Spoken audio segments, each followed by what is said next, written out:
Hi, good afternoon, everybody. It's Scott Stoltz of Create Your Great. And you might have just caught me over on my personal page. I was sitting having a conversation with Donna Markussen, a health and wellness coach. And I wanted to jump over here and share a little bit more. Donna's got so much great wisdom, not only on our overall well-being, but on food intake and health. And I said, you know what? Let's share a little bit of that knowledge with our Create Your Great community because, as I always say, and as we all know, a healthy mind, a healthy body, healthy diet, exercise, good sleep are essential to us being at our best, doing good work, and impacting people. And I know you all want to impact people. So Donna, thanks for jumping on with me again. Thank you, Scott. It's great to have you again. So how long, before we get into some of the food details, how long have you been a wellness coach? But been about 2 years now. I did it. First of all, let me back up. I was very sick, and it motivated me to do something. And then once I learned what was causing me I had chronic inflammation in my body, really bad. And it wasn't until I hooked up with a naturopath doctor. He had said to me, there are certain foods that you're eating that are just not agreeing with you. And you've been doing this for years and years and years. And I was totally unaware. And what happened was, if you don't mind me just quickly sharing what happened, is I came down with full body pain and joint pain. And this was post-cancer, 2 years after breast cancer. Was free, cancer-free, everything was fine. I was working out and was really doing great. However, this all of a sudden happened, and I didn't know what was going on. And so I went to my regular doctor, and they in turn looked at my symptoms, and they gave me a diagnosis of rheumatoid arthritis. And I was 48 at the time, and I was working out with a trainer. I was at the gym all the time. I just was very healthy and very, very athletic. Maybe not athletic, but I did work out a lot. But all of a sudden, my body came to a complete standstill, and I couldn't even do a simple walk around the block with my dog. And when the rheumatoid doctor said to me, I can put you on this medication, and we can treat you, and we can manage your symptoms, but that's probably something you'll have to live with for the rest of your life. Mm-hmm. And I just really could not swallow that. I just couldn't. So, it took me. I mourned a little bit from that. As anybody would. It's a natural reaction. You're being told that you have this, now you take this, and you have to live with it. And so I didn't accept that. I call it labeling. I didn't accept that label or that diagnosis without a fight. And so I went up to this clinic, and somebody had told me about this naturopath doctor, which at the time, I don't even think naturopath or functional medicine was even a buzzword back then. Now it is. We're talking 10 years later it is, but back then it wasn't.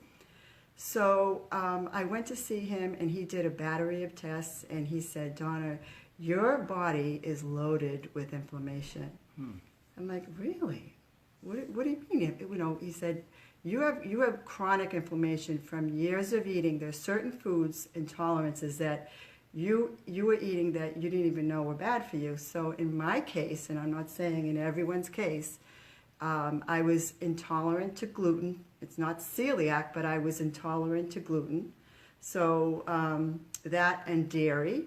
And I also my diet wasn't great. I had a lot of processed foods and just really wasn't paying attention to what I was eating.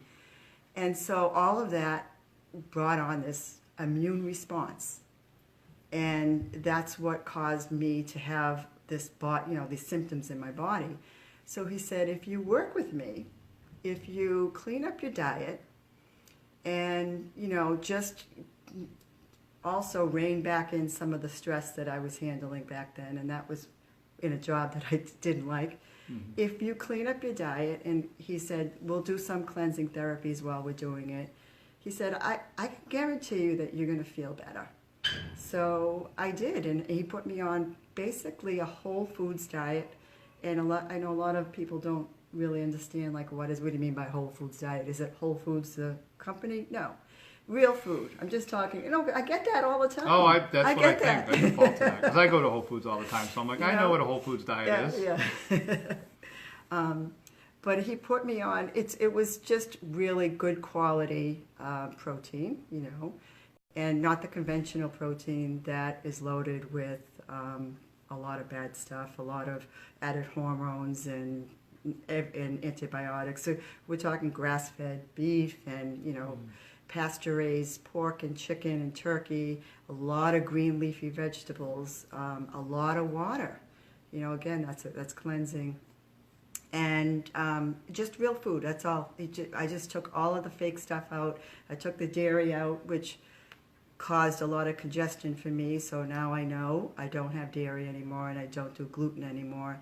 And after working with him it was like 3 to 4 months into it, I said to my rheumatoid doctor, I said, I don't need to be on this medicine anymore.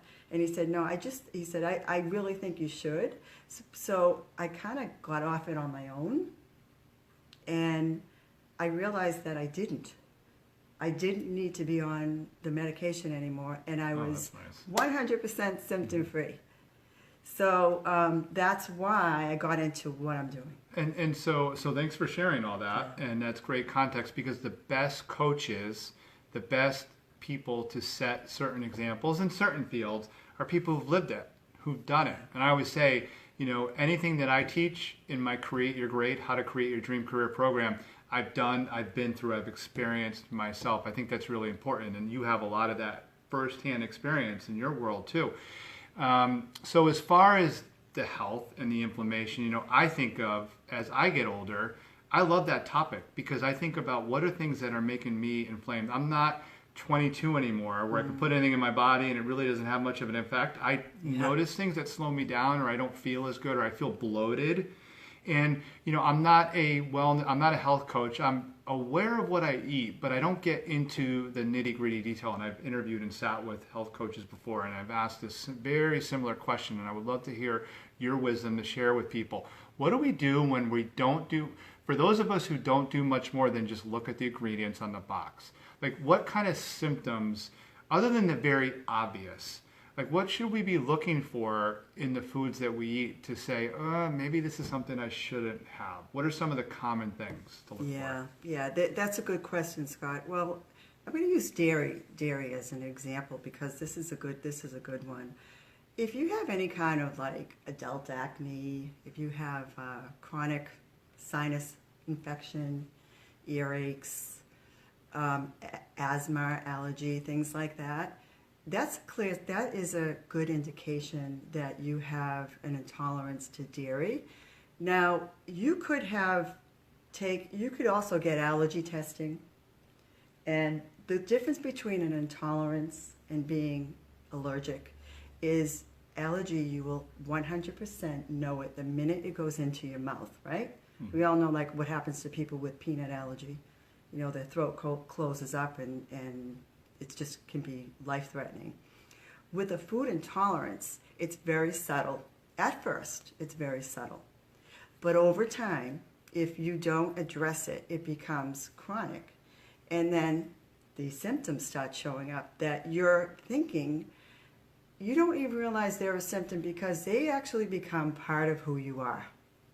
That feeling is a normal feeling. Well, expand on that one a little bit more. You just got my curiosity. What do you mean a part of who we are? When we have symptoms that are always with us, that actually can be harming us, and we're not even aware that they're a symptom. Like we have, like someone who has like chronic post-nasal drip. Example. I grew up in a family. I have a lot of relatives Italian family. Love our pasta and our cheeses and all that. The joke of the family was, we all have this wonderful post-nasal drip. But the reality is, it's a symptom because you're eating foods that aren't agreeing with you, and your body's trying to release it. It's trying to release that toxic reaction. And so it's simple things like that. Can cheese cause that? Oh, yes. Postnasal drip. What was it like for, just to give perspective and context, what was it like, say, 200 years ago or even 150 years ago when people weren't eating a lot of processed food? Were people, so we know, this is what always intrigues me. People didn't live as long because we didn't have the medicine that we have today. But were people eating better back then because they weren't eating, like if you lived in 1860 and you lived on a farm in rural or middle America, were you more likely to eat better food than you would today? The food is not pasteurized and processed the way it is today. That's the difference. And yes, we're living longer, Scott, but I see it myself in the world around me. A third of our life, the latter part of our life, is we're dealing with ailments. We're dealing with all kinds of things. And once you start getting, it may start with maybe type 2 diabetes. And then once you have that and you live with that, that leads to something else. And then that leads to something else. And then that leads to something else, which is, it's great for the pharmaceutical companies and it's great for our healthcare because we're feeding them all our money. Mm-hmm. But I would rather have a not shorter life, because I'm not saying that. We all should be able to live our lives into our 80s and 90s and still be healthy. But if we don't address chronic inflammation, which is brought on by food intolerances, and I'll just quickly tell you what the 7 top culprits are of food intolerance, because a lot of people may not know this. So it's gluten, it's dairy, it's soy and corn, and those two, a lot of you might already know this, are genetically modified. 90% of the corn and the soy in our country are genetically modified. Mm. So we're taking in all of this stuff, these chemicals, that are not, our digestion is not meant to, going back to the days when we didn't have GMO foods. Right. So anyways, we have corn and soy, gluten, dairy, processed foods, sugar in all its forms. There's probably 56 names of sugar, and a lot of them you can't even pronounce.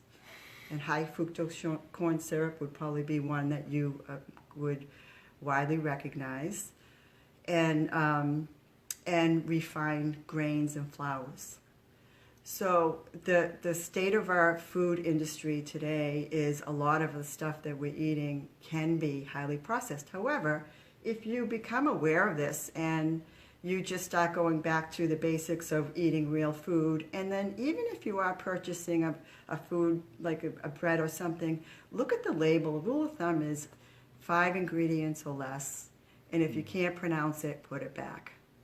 Yeah, I like that rule of thumb. That's a good one to have and makes it easy too. Simple is good. One quick sidebar question. You just talked about sugar, and thanks for listing those 7.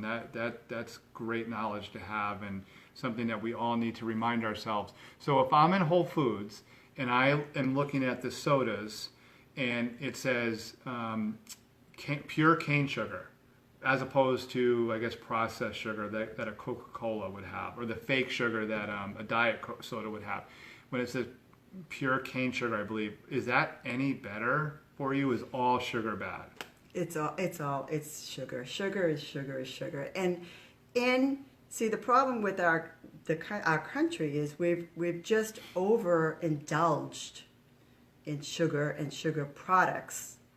And so it causes the insulin resistant, which is causing diabetes, it's causing obesity, and it's causing inflammation.